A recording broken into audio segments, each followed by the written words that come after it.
of us is a stand-up comic. Can you tell who it is, ladies and gentlemen? Peckerwood Brick. But the problem...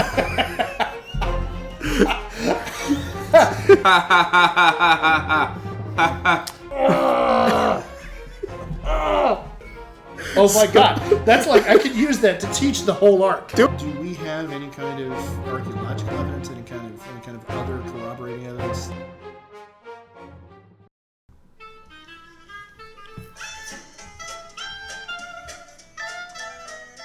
This is a Geek History of Time, where we connect nerdery to the real world.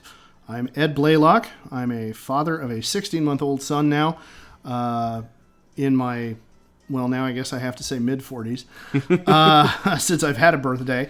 And I have been a geek basically as long as I can remember. And one of the hallmarks of my geekery was that every Friday night, and if not Friday night, then Saturday night in high school was game night with my buddies.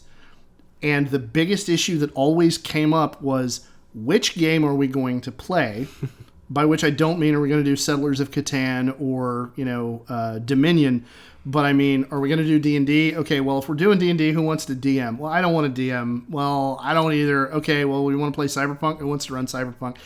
And, usually we'd wind up playing Rifts just because that was the one thing that one of us was really, happy about running.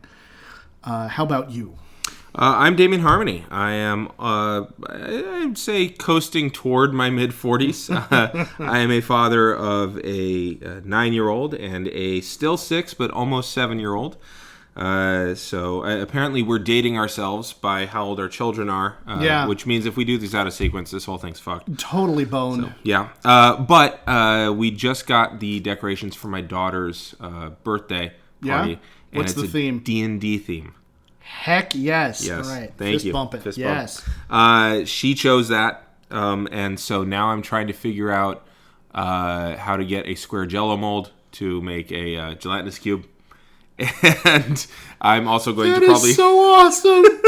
I'm probably going to be making an ice cream castle cake with miniatures on it. Nice. So that's awesome. Yeah. I've been geeking for quite some time. I just realized when I saw a movie, what was it? I saw episode 1 of Star Wars. And the first thought I had with Qui-Gon Jinn was, that's the guy from Krull. So that's... Oh my God, that is. Yeah. He was the blind... No. He was the slave who was manumitted at the end. Spoiler alert. Oh my God, Yeah. he was. He wasn't the tallest one in the shot. No, he wasn't. That was the weird Which part. is rare Yeah. with him. Yeah. So that's wow. there's my geek cred. Holy cow. All right, so what are you reading right now? Let's see. Right now, I just finished a graphic novel about professional wrestling. Okay. Which was a lot of fun, a lot more fun than I expected. It was kind of for me, it skims across the pond. Yeah. But, mile wide and an inch deep. Yeah. For everyone else, it's like, who the hell was Frank Gotch? That guy. Yeah. So, but you're enough of a nerd about it that it was. Yeah. Okay. All right. Yeah. Most definitely. So that's what I just finished reading. I'm getting back into the Saga series. Okay. You so. mentioned that one before. Mm-hmm. I got to pick it up. Yeah. I need to get back into reading actual books, but right now I've just been kind of on a graphic novel kick. All right. I'll be going to Rome this summer, and that means in preparation for that, I'm going to read a book by Stephen Saylor called Murder on the Appian Way. Nice. And I'm getting all my students to read it too, because there's a lot of great descriptions of Rome. Very cool. Gordianus the Finder, it's a private investigator in Rome. It's pretty cool. What are you reading? That's perfect. I am, right now, I'm between books. Mm-hmm. My students and I just managed to make it through Fahrenheit 451 in my single orphan English class. Mm-hmm. And it was the first time in a very long while I had read it. Mm-hmm. And I realized what a complete junkie I am for Bradbury's prose, which is interesting because I had forgotten. Mm-hmm. And I had to spend, it was one of the most frustrating teaching experiences of my career so far, was trying to get my students to understand, look, he's speaking allegorically here. He's crying. You need to understand there's weeping involved. That's what this is. Like, oh, right, okay. And when he describes, spoiler alert, when he describes the nuclear bombs falling on the city at the end, I had to explain to them this is a nuclear strike. And by the way, these are the details that he got wrong because it was the 50s when he wrote this. And, this was still a new thing. And we didn't understand quite entirely about Fallout and this, that, and the other thing. Because, of course, the book ends with Montag and the other living library gentlemen walking back toward the city, which has just been bombarded by H-bombs. Oh. Which now we know, move not only the other way, but move rapidly the other way as far as you can get. But the idea of residual radiation, fallout, and all that either was something he chose to ignore for literary effect, which I don't think so, or it wasn't something that was part of the popular consciousness about nuclear weapons when he was writing it. Well, I mean, we were watching videos about how a blanket would save you, so it's possible. As long as you didn't have open wounds on your skin, you were fine. Yeah, you were okay. It's interesting that you mentioned... No, you really weren't. You really, really weren't. It's interesting that you mentioned Living Library, because I remember that same phrase or something similar to it in Soylent Green. Okay. Yeah, the person he goes to for research. Applied a different way. Yeah. Because the living library that Montag encounters are hobos who used to be university professors and scholars who have been turned into outcasts, essentially. So he's gotten by some the things society. right. Yeah, well, yeah. That have been turned into outcasts by the society. And, and the idea is they have all, because the physical objects are burned, they have found a way to lock an entire book up in your memory. Oh. And then bring it back out when you need it. And so they are a walking library. They are the leader of the group refers to themselves as just a bunch of dust jackets for books. Nice. And so in the wake of the hope at the end of the book is that in the wake of the nuclear war, they're going to be able to fix what the society had gotten wrong for generations up till that point. Okay, cool. Well, what are you telling us about tonight? I am going to be finishing up my semi-rant about Tolkien, and my thesis is talking about the connections between The Lord of the Rings and the World Wars. Okay. And Tolkien's formative experiences in World War I, and then the experience of living through World War II and the relationship between those things and what we see in The Lord of the Rings. And as you may recall from our last session, the idea of the senselessness of war was a big thing in his writing, which was a departure from the Germanic mythology and the Germanic culture that he was cribbing everything from. Right. And we had a side discussion about how, to us now today, some of the stuff kind of feels kind of fashy. Yeah. Because of the Anglo-Saxonness of it all. Yes.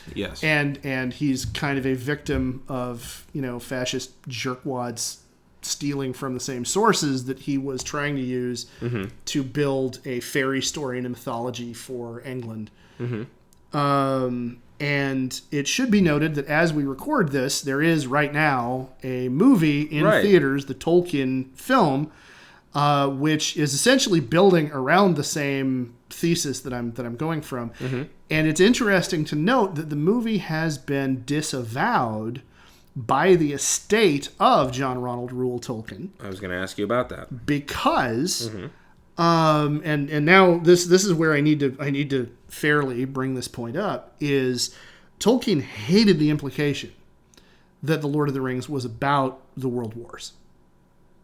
He vociferously argued against it.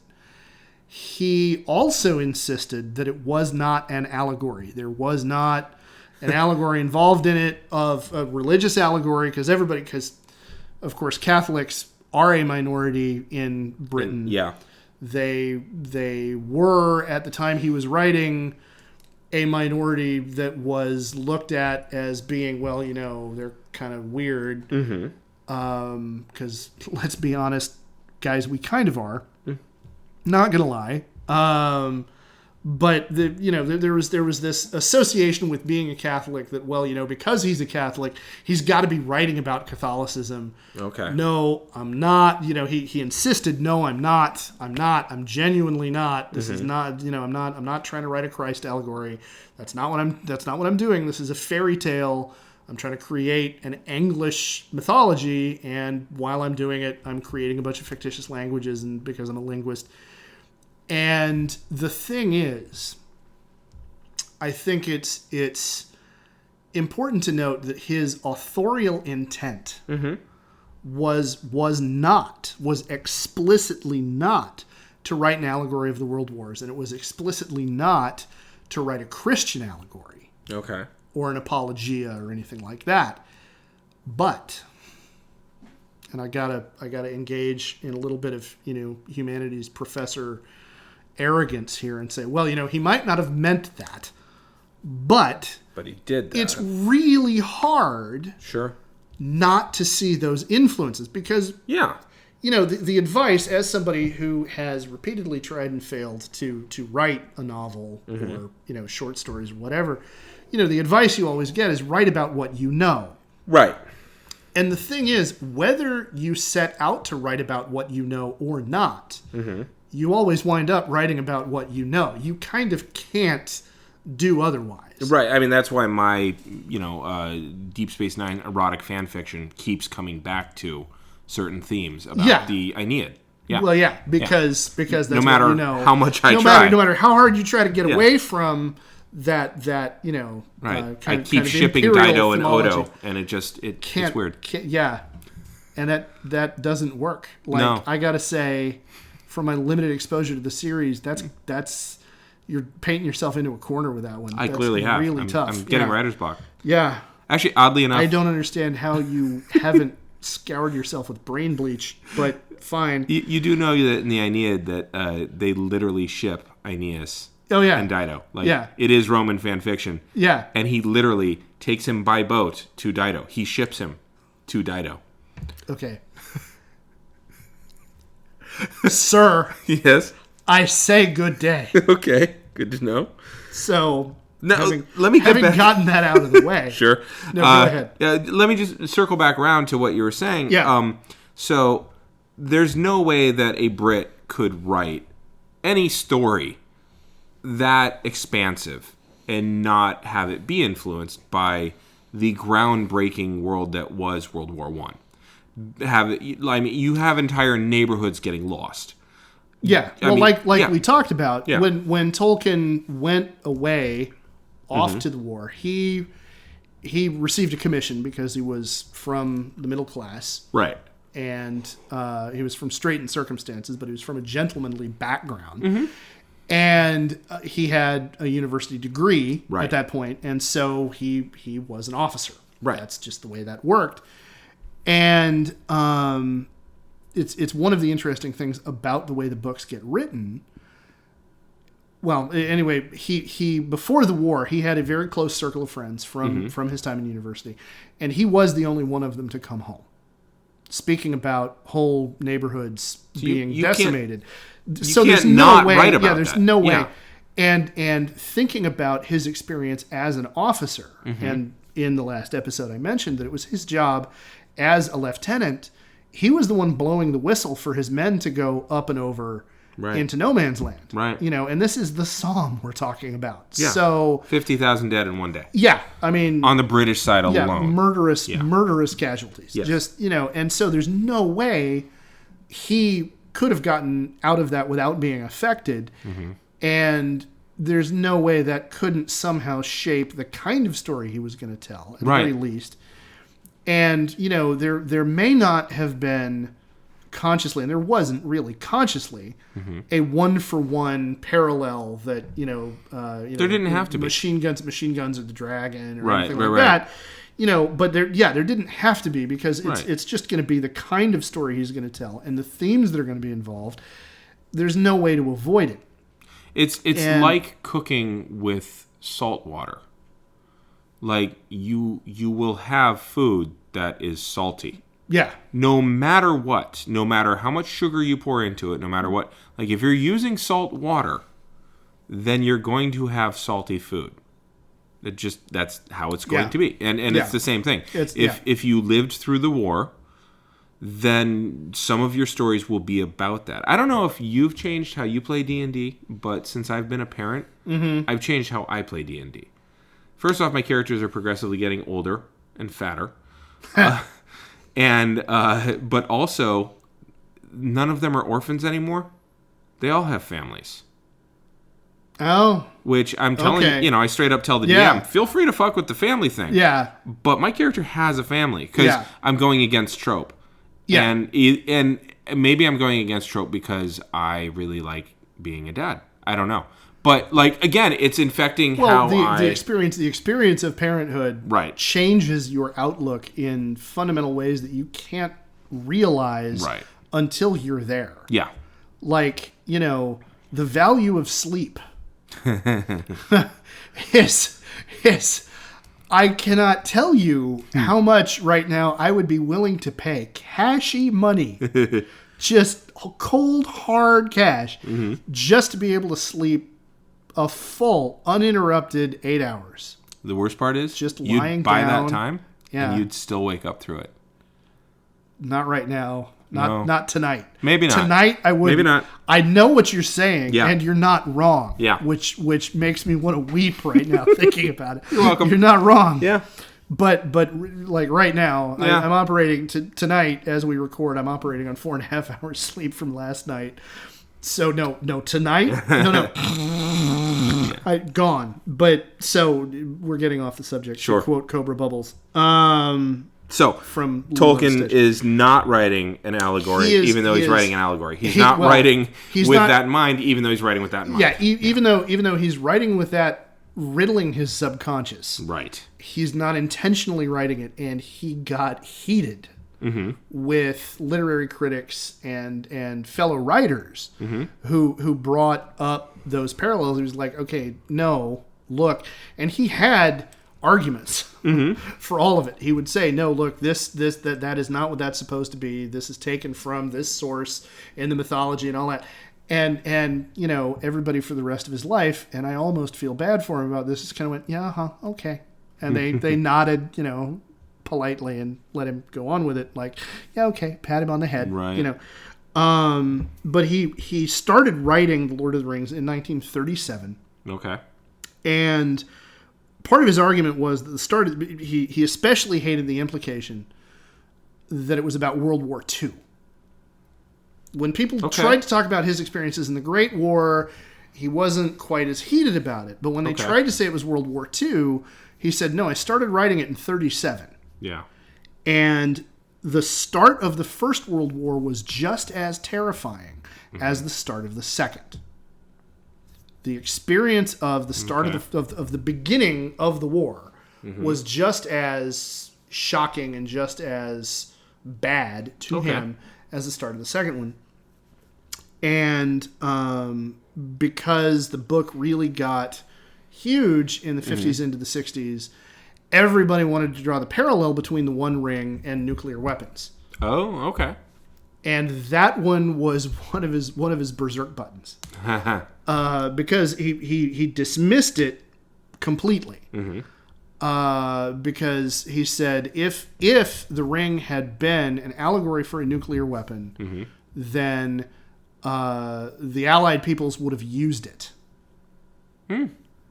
And the ending would have been much darker and uglier and infinitely worse for it. Oh, wow. Because he was, as I mentioned in the last one, his experiences in the First World War made him a truly dedicated pacifist. And the idea of nuclear weapons was deeply shocking and abhorrent to him on every level. Yeah. But it does have to be said that when the ring is dropped into Mount Doom, it essentially flattens all of Mordor. Yeah. The shockwave, winds up causing a massive volcanic eruption that leads to the destruction of the mountain. The mountain collapses. Right. The movies then add to that with the Tower of Dol Guldur exploding from the base outward. Sure. But in the books, it's very clear that, okay, no, you drop the ring into the mountain blows up. Yeah. So, I get why people would say that, but I also completely side with him on this because, of course, you're going to have a giant explosion of all that is evil when you've destroyed the evil Tolkien. Token, sorry. Yeah. The evil MacGuffin. Yeah. That just makes sense. Like, narratively. From a myth-making. Yeah. Campbellian kind of standpoint, that's the way that has to work. And it is very fairy tale because if it was an allegory at that time, or if it was even a fictional fantasy world at that time, there would be a sense of like, oh no, evil's still here. It would have been kind of like that piece that got under the carpet. No, Mom, Dad, it's a piece of evil. Don't touch it. Right. I just love that we both can reference Time Bandits without me saying seamlessly, without even, but like, and it was in the toaster oven, if I remember correctly. Oh, that's right, it was. Yeah, and Sean Connery was the fire captain. Yes. In the last second, you find out that Sean Connery was the fire captain, and that was supposed to be the happy ending. Yeah, it was a weird one. It was, but Terry like Gilliam, how, dude, also true. But so like, you don't have to destroy the tower if you're not writing a fairy tale. But if you're writing a fairy tale, you have to undo all that is evil.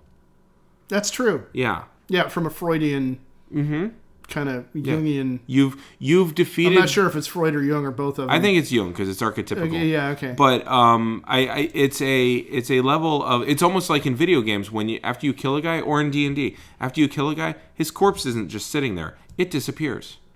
It ceases to be part of the terrain. Narratively. Yes. You've undone unless you evil. have a DM who really wants to make a point of being gritty about. So you march back into the dungeon over the corpses of all the orcs that you've slain. Right. The last couple of times. It's slick. It's kind of slick and really starting to smell bad. Yep. Everybody make a con check. But there are other parallels to his lived experience. That were informed, at the very least, by the First World War that I think are also important to point out. Let's look at who our heroes are. Frodo, Merry, why are you holding up a finger when you say Frodo? That seems insensitive.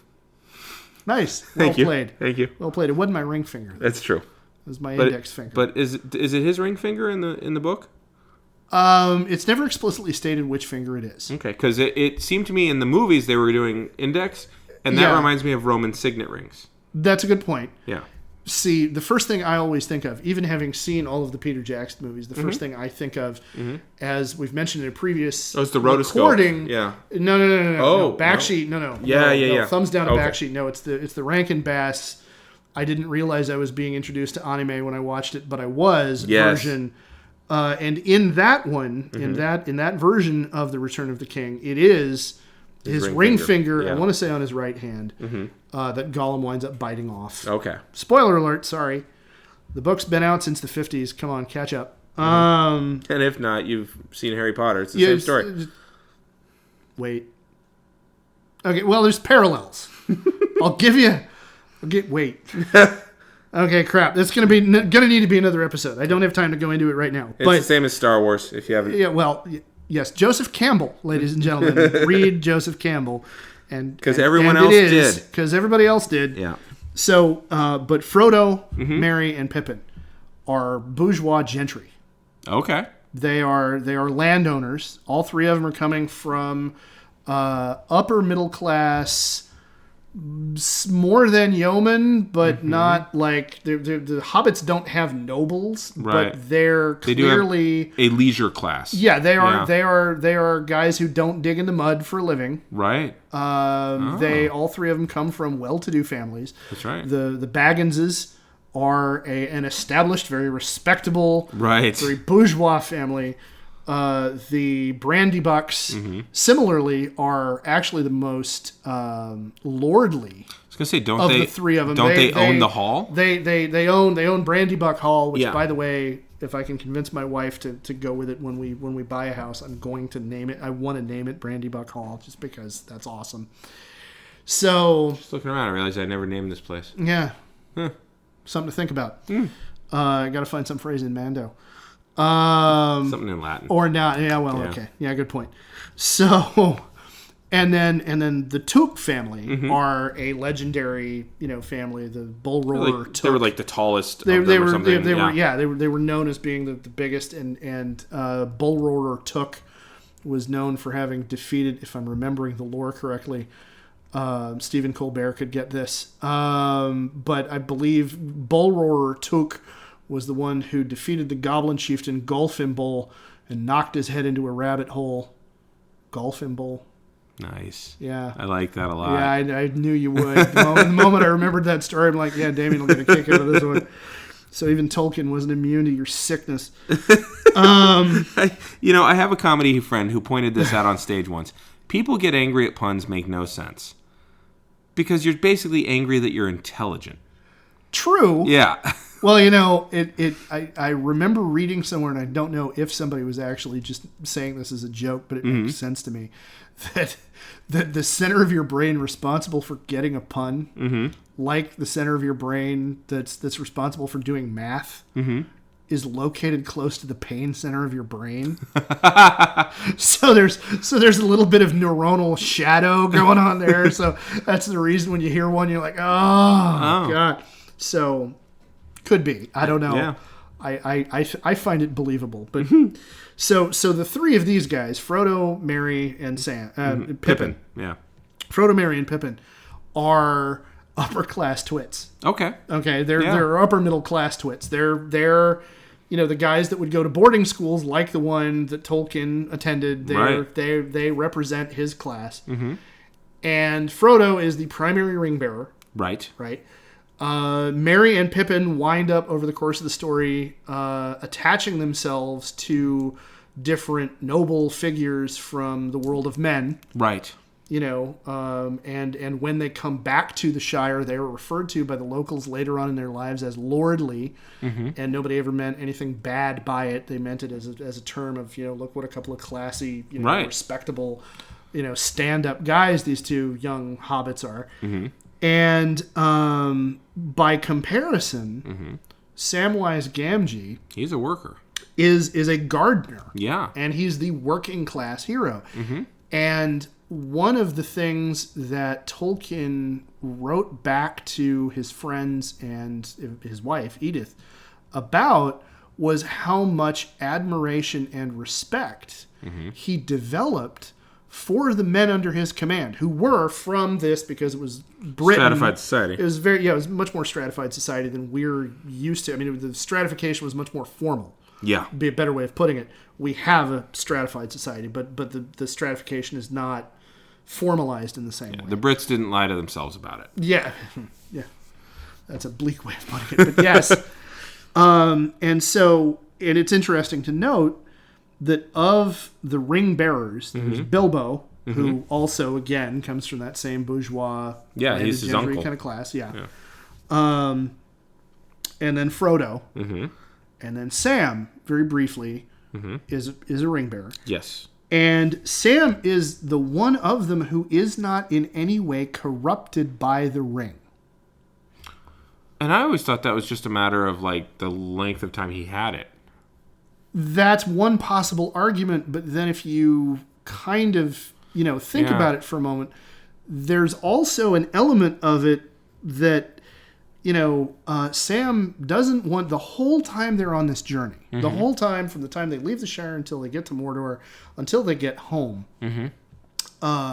Boromir, of course, winds up getting, he never even puts the thing on. Right. And just having it there is enough for him to be tempted by. To kind of gall him out. Yeah. And but he's a man, and men are dumber, weaker. Men are fallible. Men are tempted by power. Men are ambitious and all that kind of stuff.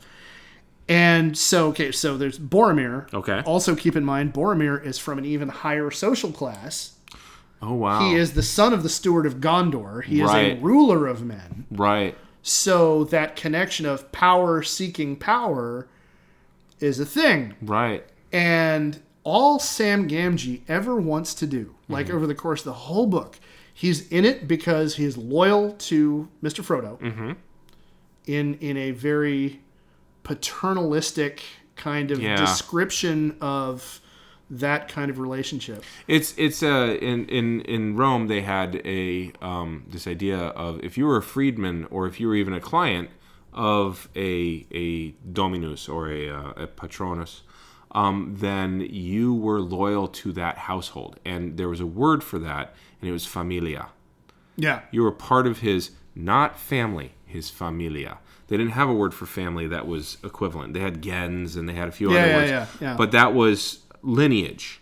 This was you are a member of his household.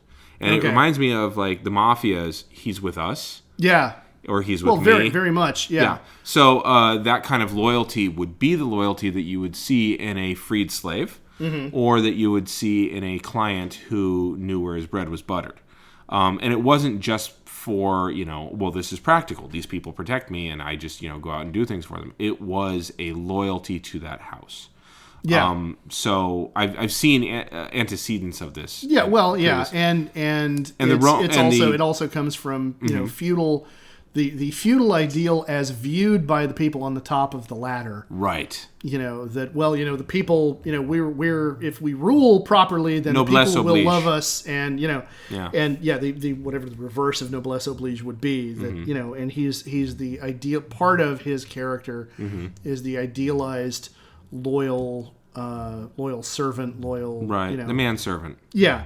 And so anyway, but all he really wants through the entire story is he wants to go home to green growing things, which is a theme that he brings up repeatedly. He wants to go back to the garden. He wants to go back to look after his dad, the gaffer.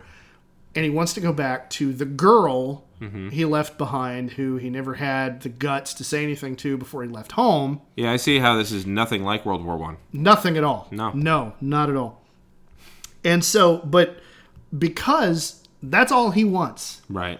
He doesn't have any goals to restore the kingdom of men. He doesn't have any goals. Well, what's Frodo's goal then? Well, Frodo is motivated by, and this is where we segue into talking about how Tolkien insisted it wasn't a Catholic allegory. And he didn't mean for it to be one. Sure. But there is an interesting division of the role of Christ figure in The Lord of the Rings. Okay. Sam is, in the end, in very many ways, Samwise Gamgee winds up being the ultimate Christian, in that he does not seek power, he does not seek glory, he does what he does out of loyalty, love for the people who are close to him, a love of his home and his people, and he is entirely selfless. Okay. Frodo is motivated by a similar kind of sense of duty. Okay. And Frodo is the one who winds up being scourged. Frodo winds up getting tortured by the orcs. Right. In Mordor. And the only point at which the point at which it becomes notable that Frodo departs from a Christ figure kind of narrative is that he fails at the end. That he has his moment above the crack of doom. He says, "No, I choose not to do it." Where he's been overwhelmed by the power of the ring, by the power of Sauron. He's in the heart of the evil place. Yeah, he succumbs like many of us would. Yeah, he and in that moment, of course, he deviates from the Christ story, because up until that point, he takes on a burden that is not his. So he's Simon. If you would take this burden away from me, right? By your will be done. He says, I will take the ring into Mordor, though I do not know the way. Okay, because so he picks that up. When there are all the trials and everything that happen along the way, and he remains true to his quest up until the very end, despite the consistent temptation either to just run away, ditch it all, and go home, and the constant temptation to put the ring on, use the ring, do something with the ring, hand the ring off to somebody else. And he remains true to that. And then again, a very important allegorical point in the Orc Fortress when they get into Mordor, they get captured. Right. And he is flogged. He is tortured and beaten, and we don't really get the details because Tolkien was a Victorian and didn't go into all the horrible, lash for lash for lash. But we know he's hideously tortured, beaten almost to the point of death by the orcs when Sam shows up and rescues him, and they continue on their way to get to Mount Doom. And that's the point at which Sam becomes the ring bearer because Frodo literally can't walk. Right. And so he takes the weight of the ring himself. Frodo becomes the burden. Yes, in a way. And so between the two of them, there's this interesting kind of nature of neither one of them is entirely a Christ figure, and yet both of them are idealized Christian figures. Okay. And there are a lot of points that you can look at and say, on some subconscious level, the gospel was poking at the back of Tolkien's brain as he was writing about it. So, and at the end of it, Sam winds up, being the one to carry the ring the very last stretch, hands it off to Frodo. And in the end, it is Gollum who winds up biting Frodo's finger off and then falling into the crack of doom. Right. And there is a very pointed fairy tale kind of lesson about the consuming power of evil there. Yeah, it consumes itself. It consumes itself. Yeah. Which is also the law of Tachyssus from Dragonlance, for those of us who are later kinds of nerds. Sure. Good redeems its own is the law of Paladine. The law of Tachyssus is that evil consumes its own. Some variation on that. And so, this is a thematic thing within any kind of Judeo-Christian. If you're looking at the world through any kind of Judeo-Christian lens, that's going to be a thing that comes up. I'm also looking at it through that World War I that he keeps denying lens, and I'm seeing that human nature will not save us. The goodness of humanity will not save us. Yes, him and the Romantics after the war. Right. Yeah, I want to say no. I don't remember which movement I'm thinking of, but all of them after the war basically come back to, look, science and rationality got us into all this. Technology got us into all this. World War I was the first mechanized war. We talked about that in the last episode. And again, the theme of the conflicting forces is that Sauron, remember when he started out as, and I don't have his name in front of me right now, but Sauron started out as an angel in the service to the god of crafting. Right. And he start with an M or an H. Mehron. I think it was something like Mehron. And so he fell because he got seduced by the desire to dominate and impose order on reality. Well, what everybody wanted to do, all of the imperial powers wanted to enforce order on the world. They wanted to impose their order. And they got into this conflict because their differing ideas, their competing orders wound up running into each other full steam.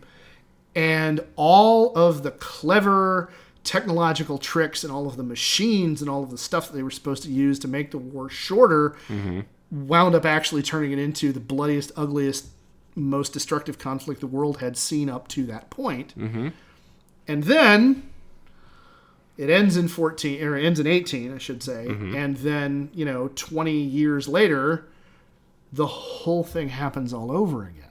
Well, let's back up just a hair, though. So it ends in 18. Yeah. Everybody's starving.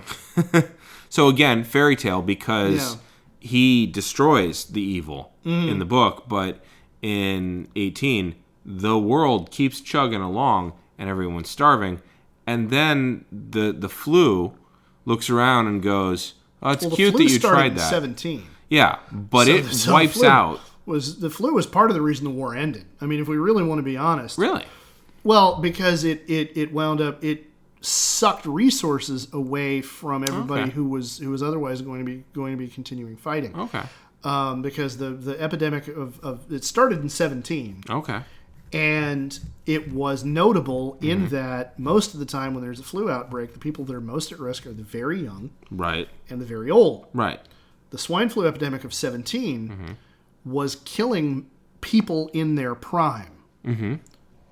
By the hundred of million. By the hundreds of many Hundreds zeros. of thousands. Hundreds of thousands. It killed about 100 million. And it basically was like, cute war you had there. You killed 10 million. Yeah, it was. Watch yeah, this. It was practically another plague outbreak. Mm-hmm. It was massively destructive. And so, interestingly, at the end of The Lord of the Rings, Aragorn, son of Arathorn. Wait. I just really want to get back to that flu thing. Yeah. That flu is Gollum. The goodness of man, the industriousness of man, will not save us. Okay. It'll take us right up to the precipice and then fail. Okay. The thing that'll save us is the thing that's going to destroy itself. And the flu ultimately... You could write a historical literary critique around that I would totally read. I'm sure the estate of J.R.R. Tolkien would send people with flamethrowers to your house. That's all right. But yeah, no, I think I just named this place Shea Asbestos. There you go. Yeah, perfect. Yeah. But yeah, I mean, it's the self-consuming nature of destruction. Yeah. That ended it. Yeah. And it's the self-consuming nature of, like you said, the flu had an impact on the war ending. Yeah. And so did revolutions. Well, and so did, social, it was all breaking down. And so people were just Well, because historically speaking, one of the things, it was, all of the industrialized nations of the world had been flinging their young men and all of their industrial might at one another for 4 years. Yeah. Now, you look at history and you look at, we talk about the 30 Years' War, we talk about the 100 Years' War, we talk about none of those were continuous conflicts. Yeah. Like the 100 Years' War, I just got done telling my kids about the 100 Years' War a couple of weeks ago in my history class. And the thing is, the 100 Years' War is called that because there wasn't really a definitive "we are now no longer at war" treaty between the beginning of it and the end of it. Right. But there were 30-year-long stretches where they weren't really at war. There was raiding, hostility. There was hostility. The English would, get a bunch of nobles together and go, right, we're going to raid France. And they'd go and they'd, burn some crops, steal some cattle, destroy some stuff, burn a castle or two, and then head back to Calais and back to England. Right. And the French would, kill their own Jews. Yeah. Well, everybody did that. Right. During the plague, that happened everywhere, unfortunately. But yeah. But also the French would kill their own peasants. Yes. Regularly. And they'd look across the channel at England and, your mother was a hamster and your father smells of elderberries. And that was really all they could do. Right. Because they were fighting their own civil war. But anyway, I'm getting off the topic. So the 100 Years, we call it the 100 Years' War, and it sounds like, oh man, my God, that must have been so epic. Mm-hmm. And no, it really wasn't. It was just these two groups of people, these two nations, really hated each other and spent a lot of time beating the daylights out of each other over the course of a century and fought back and forth over who was going to rule both countries. So, it's and then you have the 30 Years' War, right, which was more destructive, more intense, more consistently intensely destructive for technological reasons. Mm-hmm. But still, there were large gaps. At the very least every year when the rain started to fall in the autumn, everybody would pack up and go home because the roads turned to mud and there was no way to travel. And they'd wait until spring came along and the roads dried out, and then they'd go off to kill one another again. And so, yes, it lasted 30 years, but there was only about 5 months out of each year where there was really active campaigning going on most of the time, with a couple of notable exceptions. But with World War I, they were constantly fighting. Yes. For 4 years with every resource they had. Aimed at it, yeah. Aimed at the conflict and sitting across from one another in the trenches 100 yards away. 100 yards, less than that in a lot of places, just staring at each other, lobbing shells, lobbing gas, lobbing all, and it didn't let up. Yeah. And so it was immensely destructive to all of their economies. Mm-hmm. And one of the things, and I'm trying to remember, I've been listening to other episodes that we've already recorded that we haven't put up on the website yet. And I don't remember where it was that this thought occurred to me, but we were talking about the Confederacy. Mm-hmm. And, the Confederacy was doomed. Like, historically, we can look at it and say they were doomed from the start. Mm-hmm. Because they just didn't have the material base that the North did. Like, right. If you look at it as, okay, look, we know, with the benefit of hindsight, we know that it was really going to be the first modern war, as we would call it today. And they didn't have the material to maintain a war effort as long as the North did. Right. Well, imagine if everybody did. Yeah, oh, Lord. But the thing is, it's a truism that the Germans have the same issue. Mm-hmm. The Germans are really, really, really scary, historically, in the short term. Yeah. Oh, yeah. But in the stretch, they always flag, and that's what wound up happening during the war. That's what led to the revolutions that happened. Yeah. In 18 or 19. I'm trying to remember when it the Russian Revolution Germany started. Well, the Russian Revolution it was in 17. Yeah. I'm talking about in Germany the elimination. Well, it was after their upheaval. That happens after the war. That's after the war. Yeah. But they were decimated. I mean, economically they were completely shattered. They didn't have the supplies. They didn't have the empire. Yeah, they just didn't have the resources to keep it going. And so it was only 4 years, but they were completely shattered and exhausted. Mm-hmm. And then they got hit with the Treaty of Versailles. Right. At the end of it. And what's interesting is in The Lord of the Rings, Aragorn, who becomes king of the now united Kingdom of Arnor and Gondor, of the Kingdom of Men in the north and the south. The League of Nations. Sort of. Yeah. He's also the son of Arathorn, right? Yeah. Yeah. And he winds up pardoning the human servants of Sauron. Really? Yes. Oh. He says, look, you've been under the sway of this evil force. Does that include Wormtongue? What is his name? Grima. Yeah. Wormtongue. Well, we're going to get into Grima Wormtongue because you've seen the movies. Yeah, but I remember him and Sauron going Shireward. Saruman. Going Shireward. Yes. Yeah. Okay. The scouring of the Shire, which I'm going to get into in a moment. But he pardons the humans, saying you were under the sway, which is I think could be viewed as a part of its fairy tale. As the king pardons everybody lives happily ever after. But there's also the fact that after World War I, no, this war was all your fault. You're going to pay us back every penny that we had to spend defeating you. Right. And we're going to keep you under our heel forever if we can get away with it. But at the very least, long enough to make sure that you never have the strength to do anything like this ever again. Right. Yeah, no, if you're going to do that, do it like a mob boss, because the way they tried to do it failed. Yeah. Well, this is a problem when you have democratic revenge. Yes. Good point. Your decency interferes with your ruthlessness. Yeah.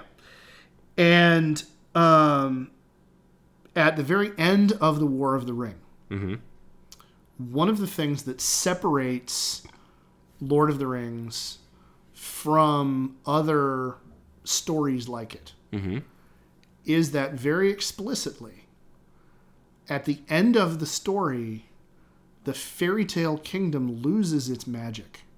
The destruction of the ring is an epochal event that leads to magic fading away. The elves all pack up on the ships and head back west to rejoin the Valar in the Undying Lands. The ring bearers are like the only non-elves given the honor of getting to do that. Catholic allegory, they go straight to heaven. Which, Tolkien would argue, no, that's not what I meant, but it's inescapable. And so, as much as like we said, I mean, we've at this point, I feel like we're kind of beating a dead horse with it. But as much as he didn't intend these, he didn't consciously write the story to draw these parallels out. Right. He didn't, he didn't have one-to-one similes or one-to-one metaphors in his head when he was writing them. It's still, they're inextricable. It's really, really hard to get away with, well, no, it's just a fairy tale and there's nothing there. Right. As much as he didn't want to own up to it, or I think he didn't want his work reduced to that. Okay.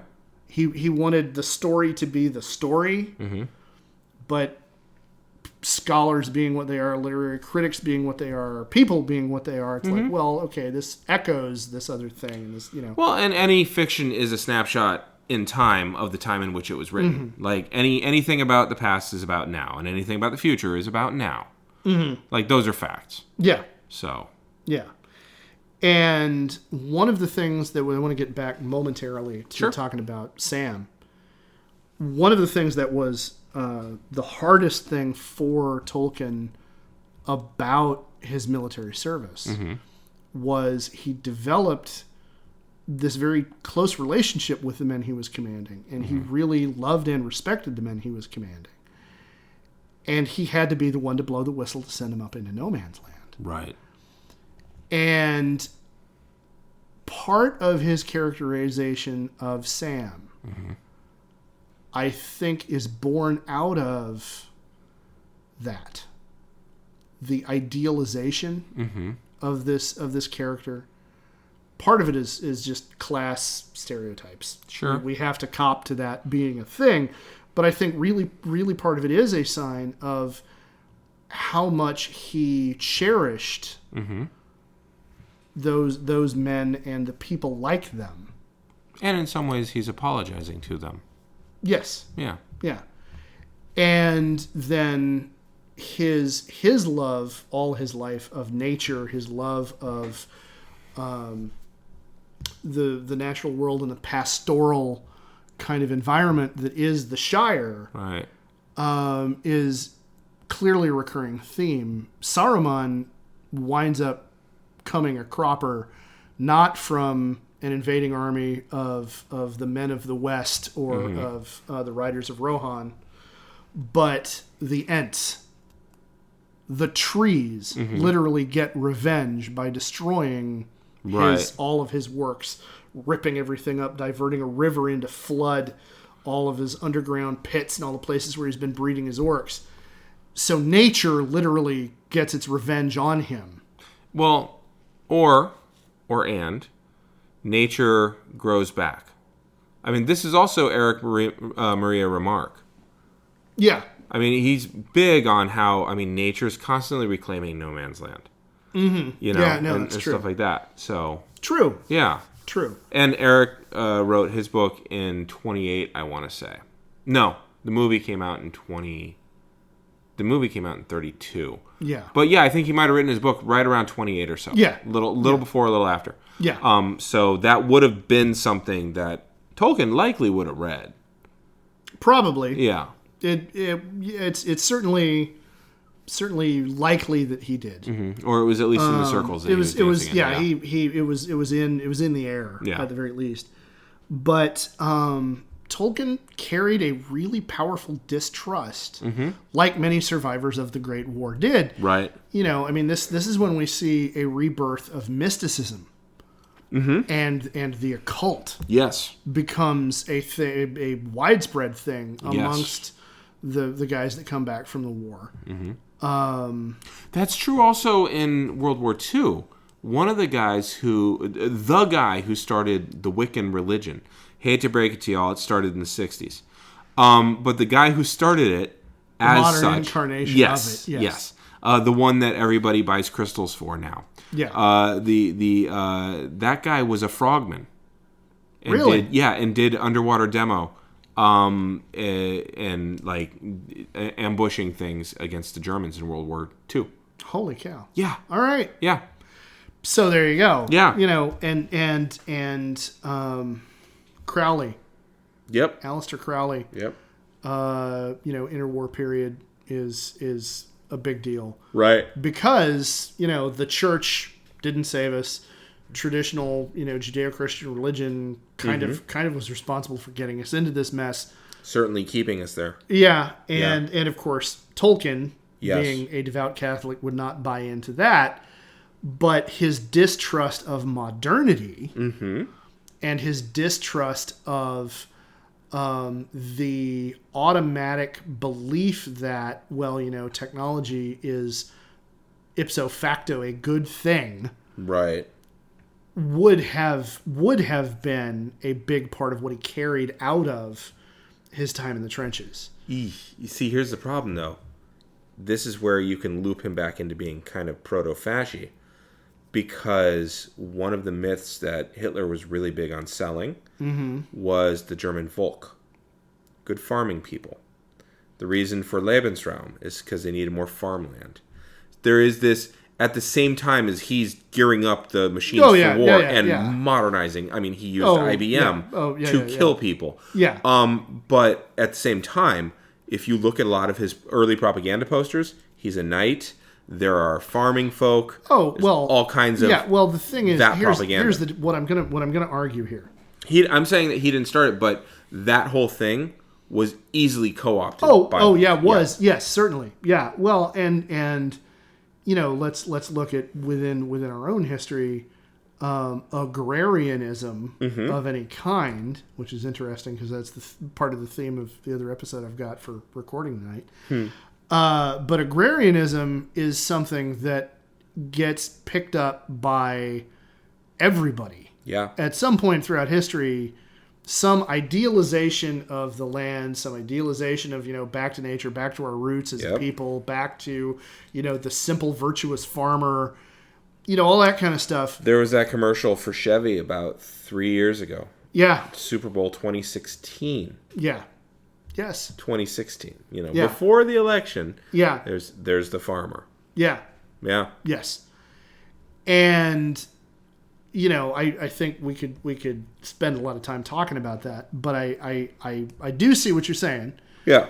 I think that was a widespread, beyond the fascists picking that up and running with it, it was a widespread thing everywhere. Sure. I mean, everybody, everybody who came back from the front carried with them some level of cynicism about the pre-war idealization of, you know, technology is going to save us all, you know, rationality and all this stuff, you know, and the knee-jerk assumption, again, that technology was, you know, prima facie, not ipso facto, prima facie, a good thing.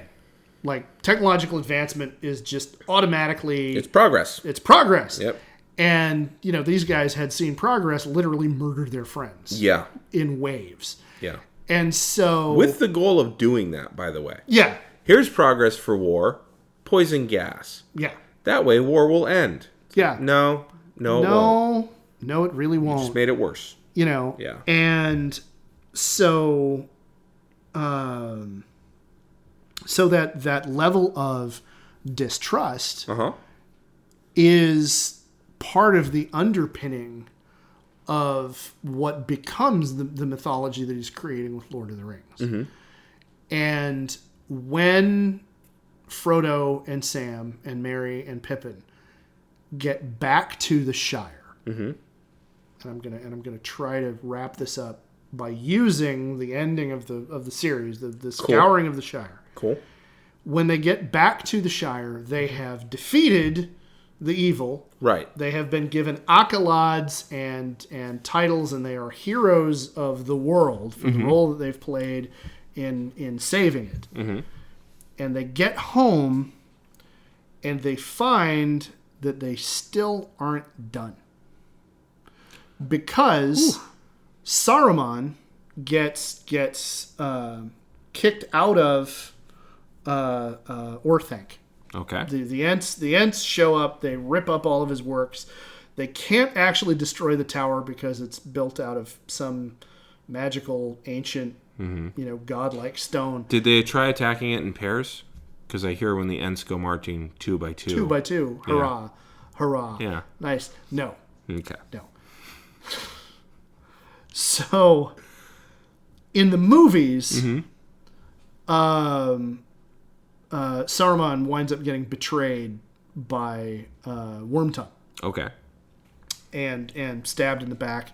Oh yeah. And there's a wonderful behind the scenes story of the filming of the. Have you heard this story about? About how that Christopher Lee is a scary motherfucking badass. Yeah. It's Christopher Lee is possibly one of the most terrifying individuals in the world because he's At been 93, Saruman. Yeah, he's been Saruman. He was Dracula. Yeah. A lot, like repeatedly in the 60s, 70s for Hammer, and he's been a wizard. Like Count Dooku. I'm not counting Count Dooku because that was after. Well, no, was that after Saruman or was that before Saruman? It was before. It was before Saruman. Saruman's a bigger deal to me. I got it, but but in real life, it turns out he was with the OSS. Right. And no, that's not the sound someone makes when you stab them in the back. Yeah.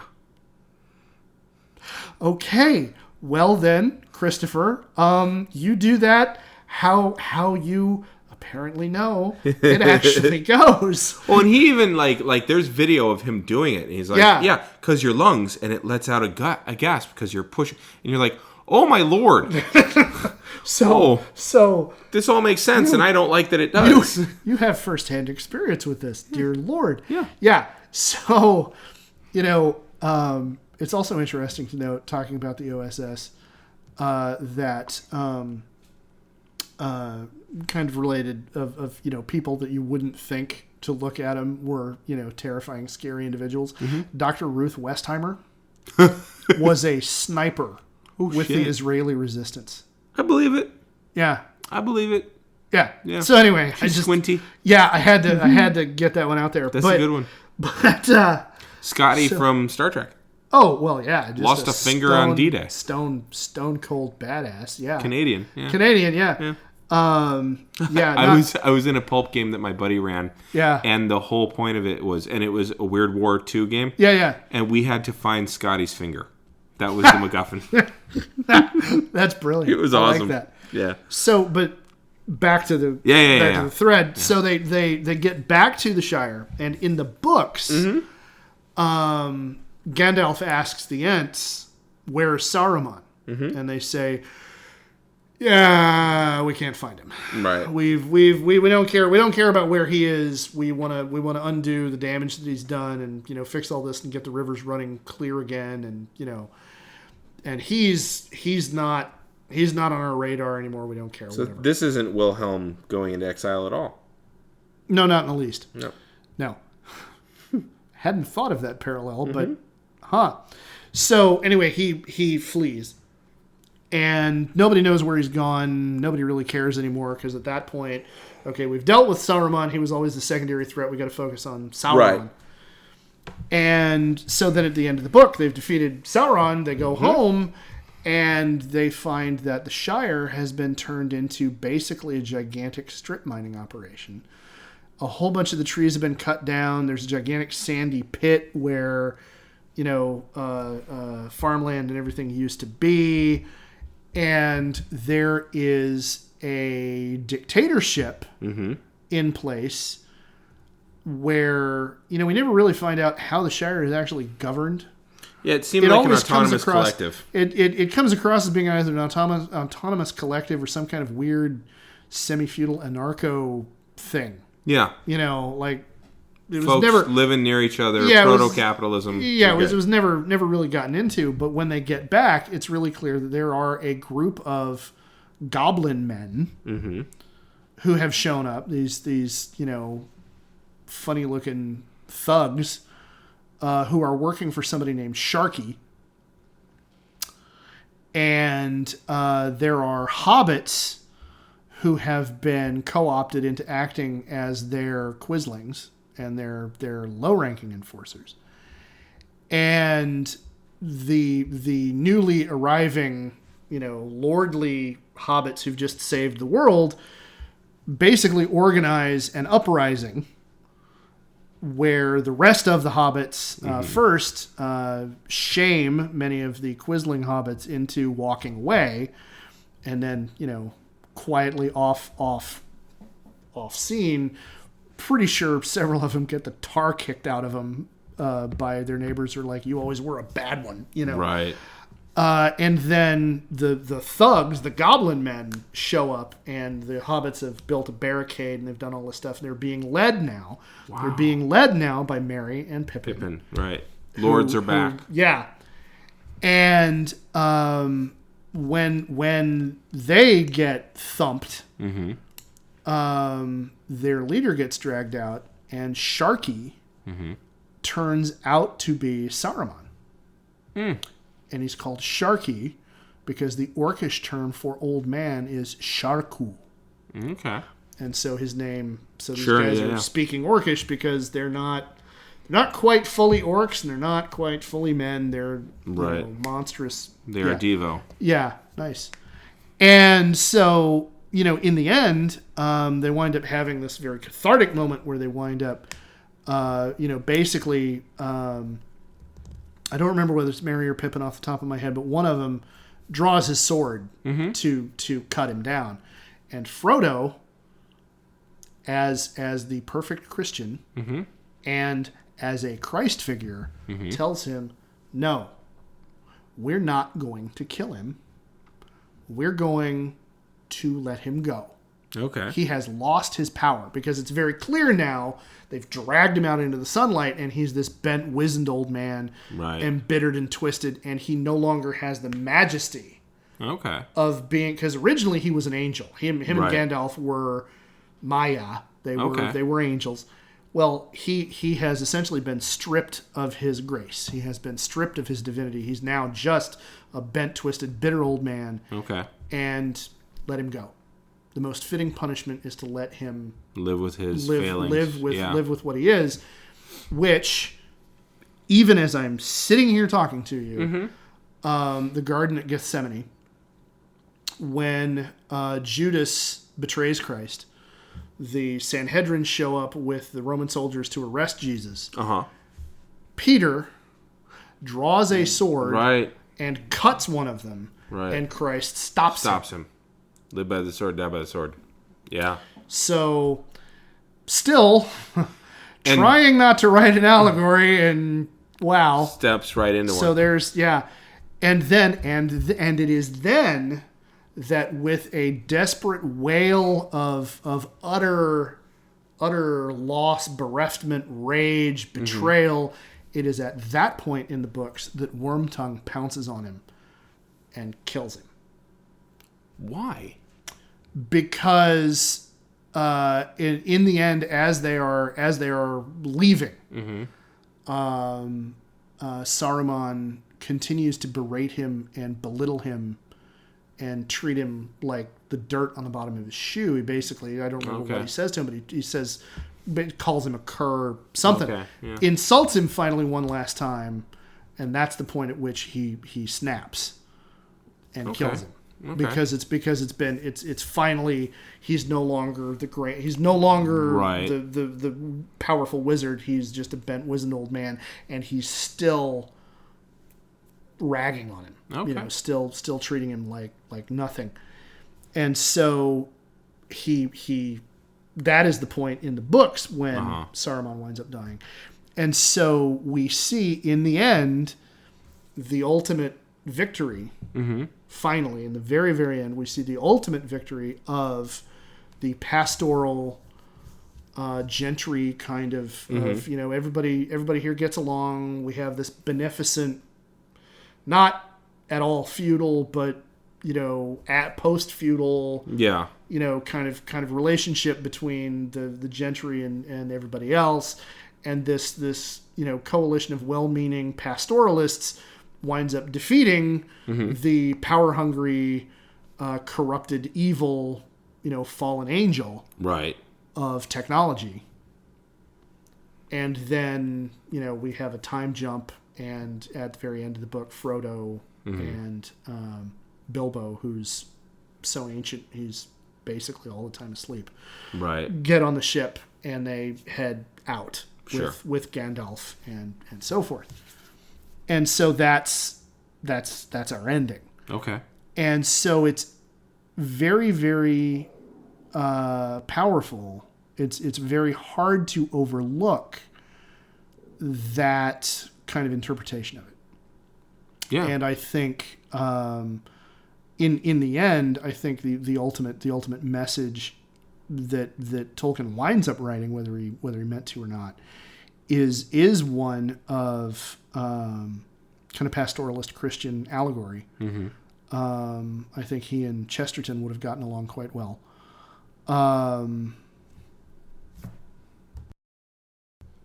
Hi there, Geek Nation. Something happened strangely with our audio, so it cut off a part of the discussion from Ed after the Chesterton comment.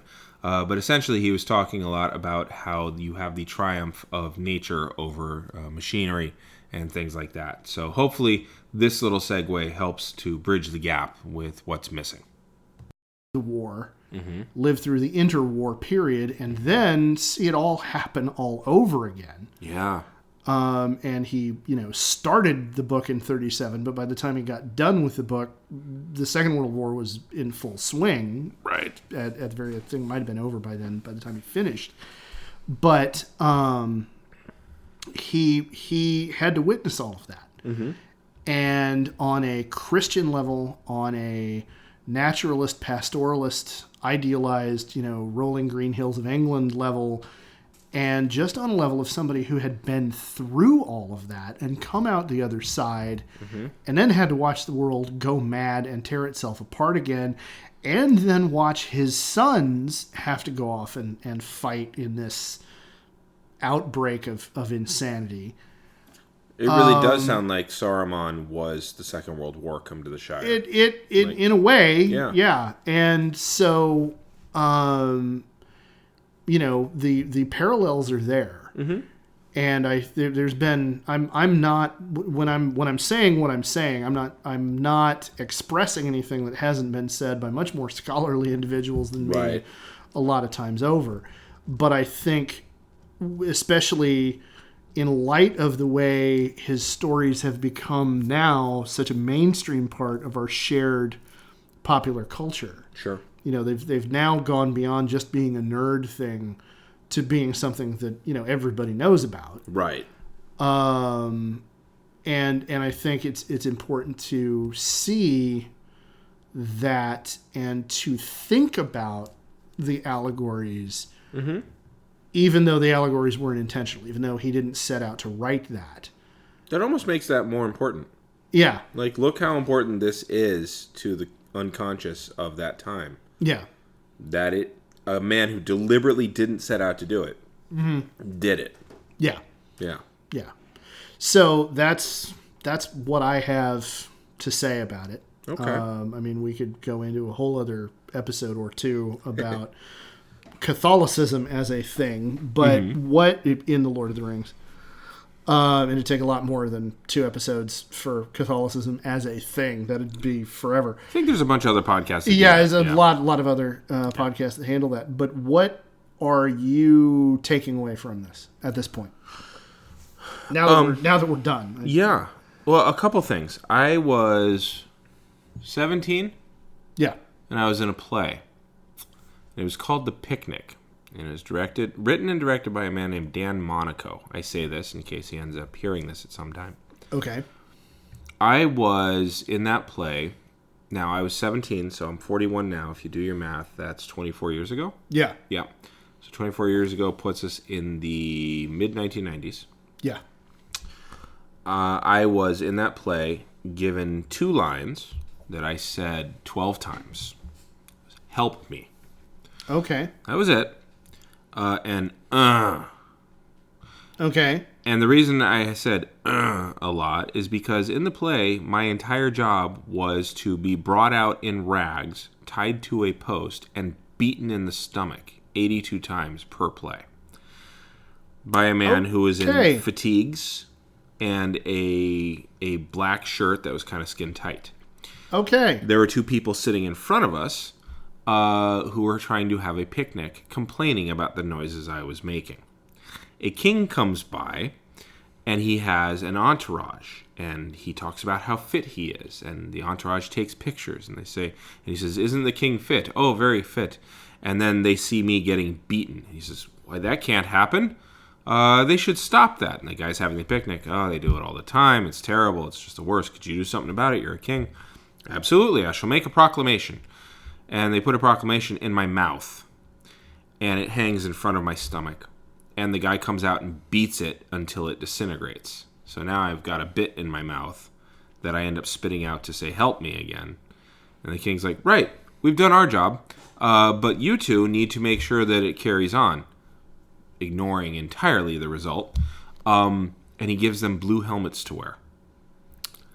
Wow. I didn't know I was an allegory for Bosnia because I was 17.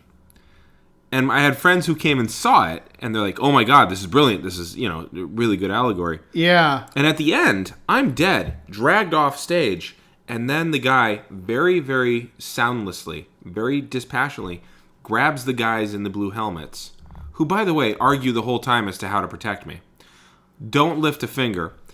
He grabs them and chains them to each other around the thing, and as he's rearing back to swing, the lights go out, and you hear one of them shout the other one's name, and that's the end of the play. The thesis of the play was inaction is its own death, right? Okay. Yeah, very Samuel Beckett meets John Paul Sartre. Yeah. Wow. Yeah, it was a great play. Yeah. I liked it a lot. And malicious. Yeah. And vilicious. Yes. But some anvils need to be dropped. Yeah. I didn't realize I was in an allegory at the time, because I was 17. Yeah. So I totally get how a man could utterly deceive himself into thinking that he was not doing allegories. That's not what I do. I'm an author. I'm writing a fairy tale. That's what I set out to do. And, I mean, fairy tales are for kids. Mm-hmm. Anyway, he's kind of trying to recapture innocence lost. I mean, there's all kinds of things. Oh, yeah, all kind of... He's 100% a product of when he was. There's no arguing that. Yeah. So I like that about his efforts. That despite his efforts, he still ended up writing a good series of fiction about the world wars. Mm-hmm. I like that. There was something about Saruman coming back to the Shire and him having to do that work all over again, which kind of gets to the bleakness of it, gets to the evil never sleeps aspect of it. Yeah. Even when you think you've beaten it, it will crop up without constant vigilance. And, of course, that tickles me where I itch. Well, yeah. So, yeah, Makes those sense are... that it would. Yeah, those are the things I took from it. It reminded me of that and how, very often things are allegory without you realizing it, and that's totally okay. Yeah, and even if they're not intended to be allegory, even if the allegory winds up being something that you apply after the fact. Right.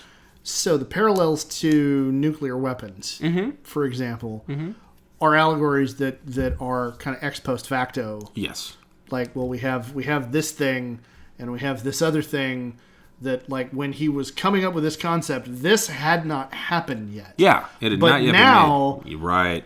After the fact, we can look at Bikini Atoll, right, and Hiroshima and Nagasaki, and we can see the parallel to this massively powerful event happening. And if anybody makes a movie with it, they're going to have that in mind. Yeah. So I believe it was it Hegel? Was his dialectics said that truth is sublimated. Yeah. As it rolls along, right?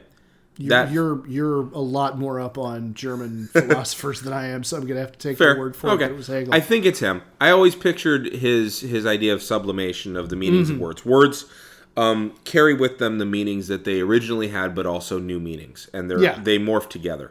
I always picture it as like you've got different colors of Play-Doh, and you roll a ball, and then you roll it over them, now you see the red inside the brown and in the brown inside the blue. You won't be able to separate them out ever again. No, that makes sense. Yeah, you've wrecked Well, the same thing applies to symbols. Yes, and that's what I'm saying with this literature. Yeah. So it didn't used to be about atomic weapons. It is now. Yeah. It didn't, he set out with it not being about the world wars. It is. Yeah. And now it's all those things. Yeah. And, I mean, if we look at Peter Jackson's version of it, I bet you people could now draw parallels between The Hobbit and, say, I don't know, The Hunt for Bin Laden. You probably could. Mm-hmm. Yeah, you probably could. Yeah. I think I would be interested to see where the parallels get drawn in that, but I see what you mean. You'd see aspects in it, and that's fine. Yeah, that's absolutely fine. Yeah. So, anyway, that's what I got from it. Yeah, it was bleak and sad. So here's hoping that our next podcast won't be. Do people have a way of finding you online? They do. I can be found on Twitter at Blaylock, where I tend to do an awful lot of retweeting. Mm-hmm. I haven't gotten down to figuring out how to say anything in 140 characters very, very well. They've expanded it. As anybody who's listened to this podcast long enough will be able to tell. How about you? I'm on Twitter at @DaHarmony. There's 2 H's in the middle there. And we're also at Geek History Time on Twitter. You'll find me very often yelling at people in power. Lately, it's a local school district and former board members. Yeah. Also, in my spare time, it's the president. And then there's some nerdy things. And you are very copious spare time as a teacher and a union rep. And boy, howdy. Yeah. And also we have a website, geekhistorytime.com. Yes. So please go to that. We could use the hits. Please subscribe to us. We're on iTunes. We're on Stitcher. We're on Spotify. Yeah. Please subscribe. Hit that like button. Give us 5-star ratings if you think we deserve it. If you don't touch anything. Well, a 4-star rating. I'll take a 4-star. I won't. Okay. 5-star or nothing. All right. All right. But in all honesty, rate us, review us, please subscribe. And if you want to contact us on Twitter to let us know what you think of the podcast, please. If you have any kind of criticism, constructive criticism, anything we can be doing better, any ideas you might have for something we might talk about, please provide us with those. We'd love to hear what you guys want to hear about. Yeah. So I'm Ed Blaylock. I'm Damian Harmony. And until next time, keep rolling 20s.